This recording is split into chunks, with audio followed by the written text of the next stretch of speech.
It was either 290 or 390 going up near Niagara Falls Boulevard. I seen one on the shoulder, but luckily I got over. I'm on the brakes hard. Nobody want to let me over. I'm like, I wonder what they think that left turn signal means. Oh yeah, there's always one up through there with the customer.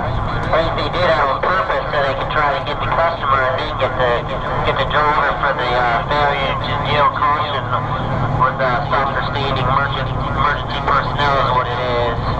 That's what the ticket says when you get it. Oh wow, that sucks. Especially $135. That's pretty steep for something that you can't really help all the time. Because sometimes they'll be in the middle of a curve with a customer and hell, you see them and it's too late to even think about getting over. Mine's like $40 or $50 and then they have like $80 onto it, so it's like $130 altogether when it's all done and said.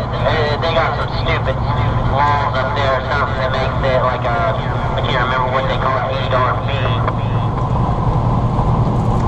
Oh wow. Yeah, hell, I got my first ticket in a four-wheeler a couple of years ago, and it was a seatbelt ticket down in Columbus, and that damn thing was $100. I was like, oh hey, I wear this little piece of nylon for $100. Oh yeah, I've got a couple of those there, driver. They this is where I'm from, is Ohio. Yeah, they're not too fluid if you don't have a seatbelt on. They're gonna nail you with it every time, but usually they'll try to tell you you're speeding here in Ohio every time they pull you over for that seatbelt ticket.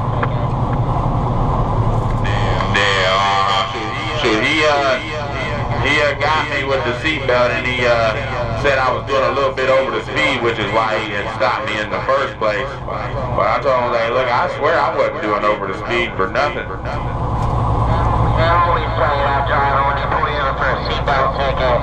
They always tell you you're going over the speed limit. But then when you have to see the radar, they won't show it to you. Yeah, see, and they're a little twisted and crooked out here.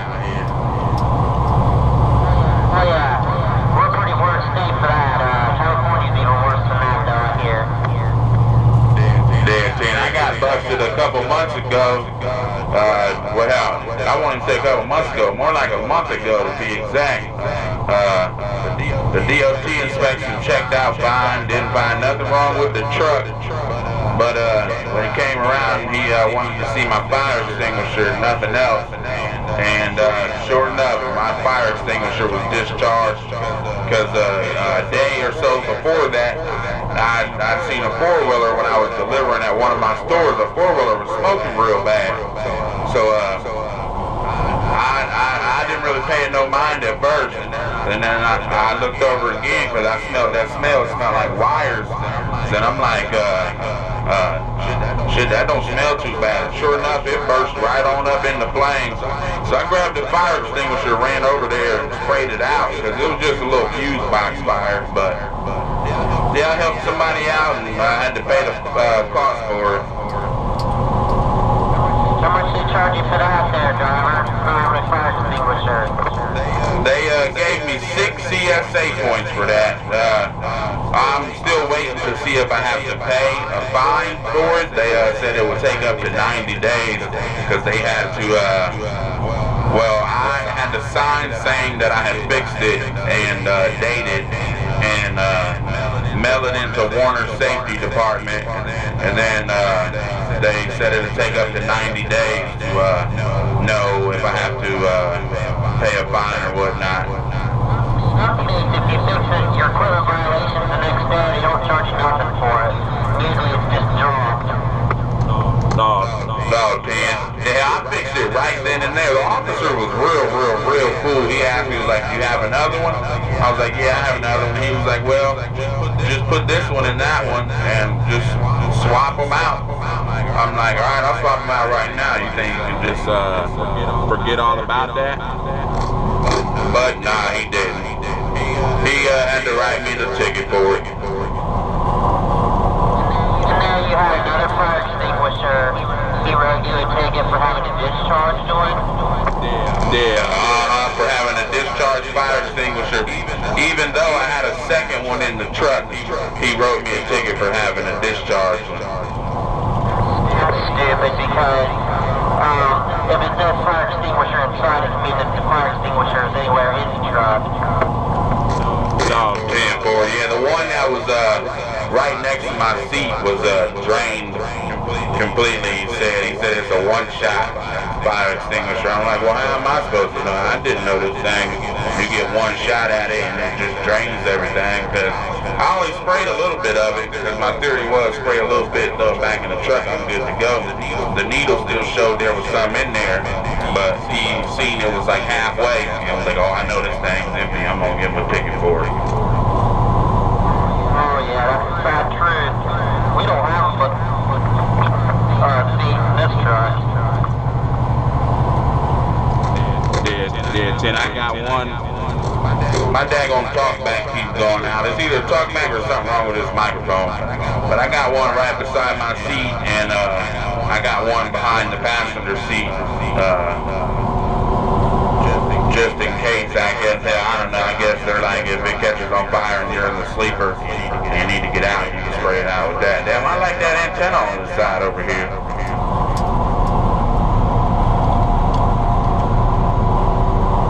Get down about that one there, driver.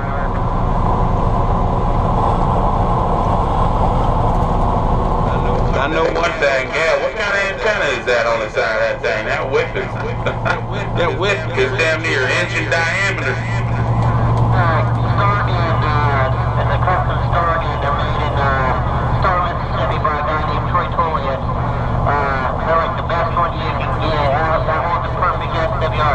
We've got two of them on the truck. Actually, there's a double gamut on the back, and then there's a single gamut on the front. Yeah, see, and I've seen that single one right there on the front. That's pretty slick. I like that. I got this monkey made. It's alright. It's decent. Oh yeah, we got two TVs in here. I got a Striker 497, and he's got a Galaxy 98 VHP. No, hey, that's the same. God, this damn microphone.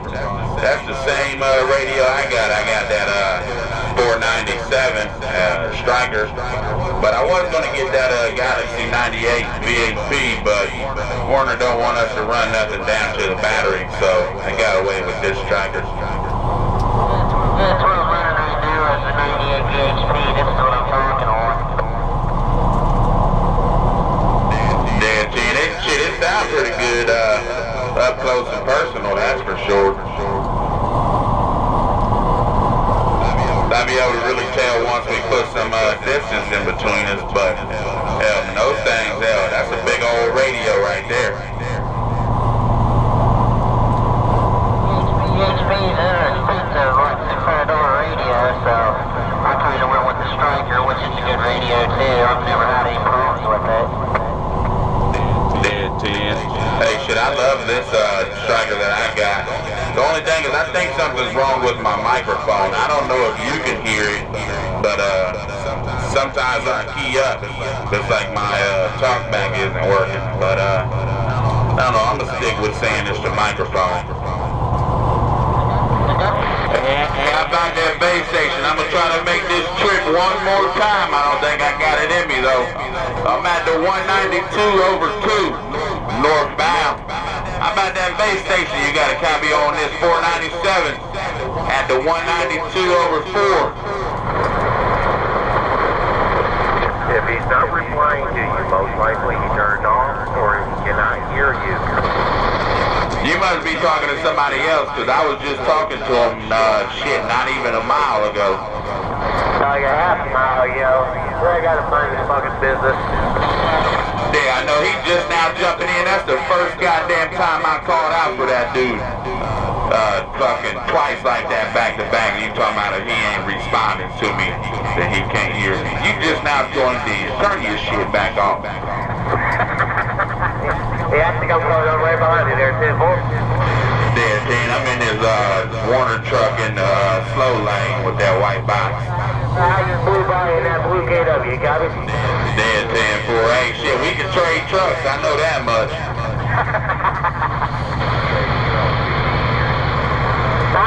sounds good, brother. Sounds real good. Hey, 10-4, thank you. Yeah, shit, I can still hear that base station a little tad bit, but yeah, shit, this Striker 497, it'll do the deal on a good day, but on a bad day, it makes me mad. Yeah, I was the one telling you about that rotate mic with the sleeves on it there. Trying to say the Razer mic I got. I had that General HP 47. Oh yeah, 10-4. Well, hell, look, I tell you what, I'll buy the microphone if you throw the truck in with it. That's a good try. It's a good try, buddy. I can't do that there, driver. Can't do that. It was a damn good try for sure. But hey, shit, I got another phone call. I'll hit you back here in a couple miles. Copy.